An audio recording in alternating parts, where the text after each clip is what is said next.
Yo, welcome back or welcome to the channel. This is Toru. I'm a music producer based in Portland, Oregon, and I make music for that space between the dance floor and the bedroom. The song I'd like to talk about today, Take Me Away, is just another example of that. This song is special because it's a great reminder to keep things simple and create a feeling. As I break open my Ableton Live set and show you how I put this together, I hope you see what I mean. More important than that, I hope that watching this video helps give you some inspiration for your own music or whatever your work happens to be.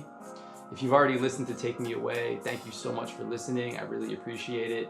And if you haven't, I invite you to check it out. It's now streaming on all platforms and pay what you want on Bandcamp. And without further ado, let's get into it.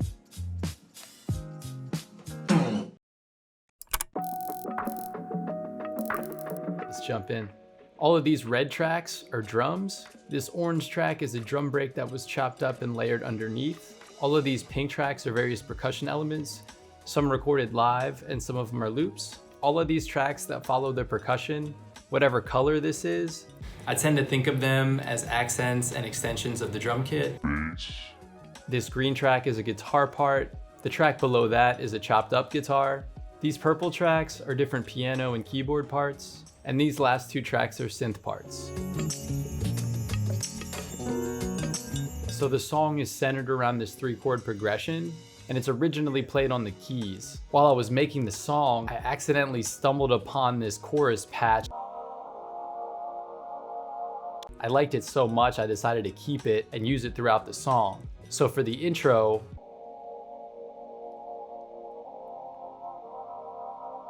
I want to take a moment to share this because I think it's important to note that songwriting isn't necessarily a linear process. I found this sound at some point while I was making the song, and now it's the intro. So just because it's the first thing you hear doesn't mean it's the first idea that I had. In the intro, while this chorus sound builds up, we layer in a bunch of different percussion sounds. There are these eggshells. There's a chime. There's a shaker. There's some cymbal swells. And a tambourine. There's a drum roll. And then there's a synth part used as a teaser that actually shows up later in the song.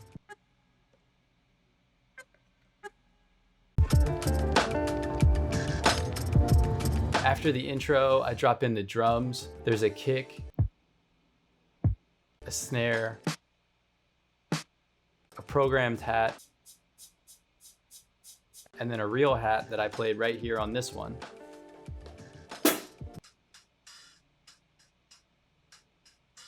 There's a drum break that I sliced to MIDI and chopped up. I also introduced some new percussion parts. There's a salt shaker and grinder. I take a drumstick and whack the side of a plastic tape case. And there's this weird kind of airy stuttering sound. And then there's the piano part, playing the 3 chords that drive the song.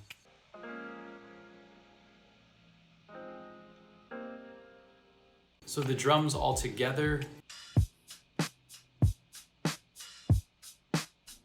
and then with the sliced up break,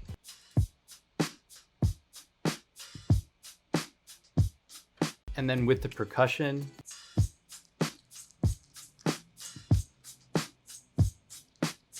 there's a bass guitar part.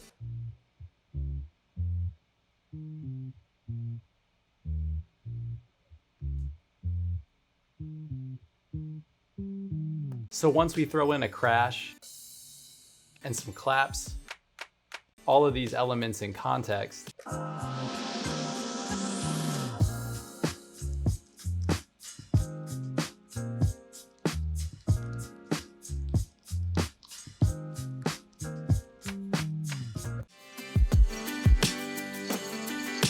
in the next section, I bring in a Rhodes layer to double up on the keys.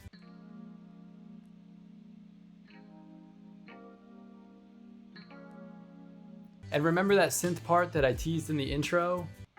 Well, now it comes back in full. So what does it sound like when we add in the Rhodes and the synth?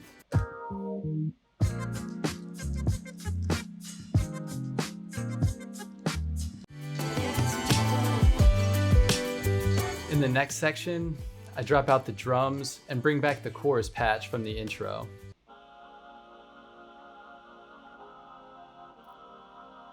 As the drums come back, I introduce a new melody played on the piano.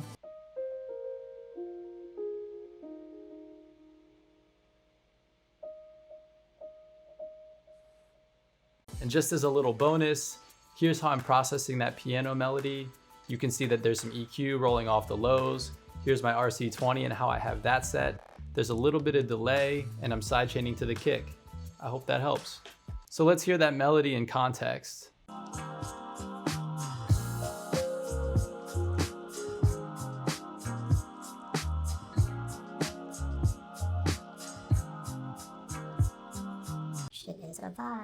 And then I introduced this guitar chop part, which also came about through some experimentation. I just looped the progression up, played guitar over it for a while, and then sliced that to MIDI and chopped it up. And then sliced that to MIDI. This is what I got.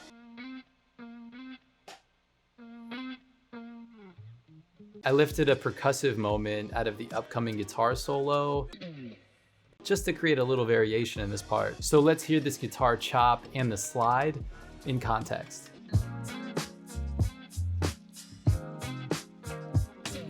And that brings us to the guitar solo. Along with the chorus patch that comes back in about a third of the way through the solo.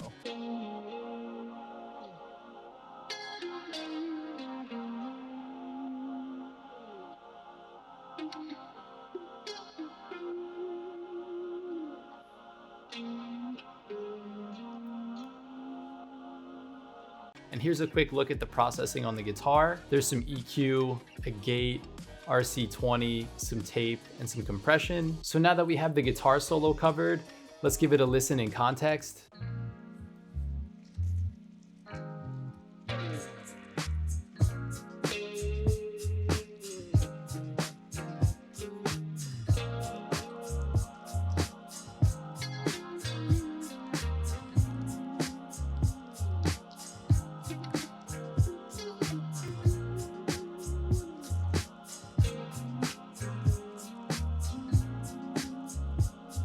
Thank you so much for watching this video.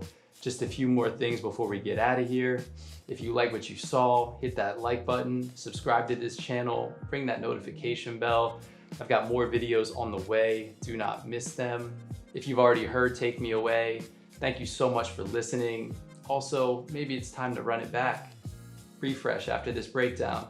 If you haven't heard it, now's a great time to check it out. I invite you to. It's now streaming on all platforms and pay what you want on Bandcamp. Follow me on social. I'm on Instagram, TikTok, streaming on Twitch @ToruB. I'll link all of that in the description below. I can't stress it enough.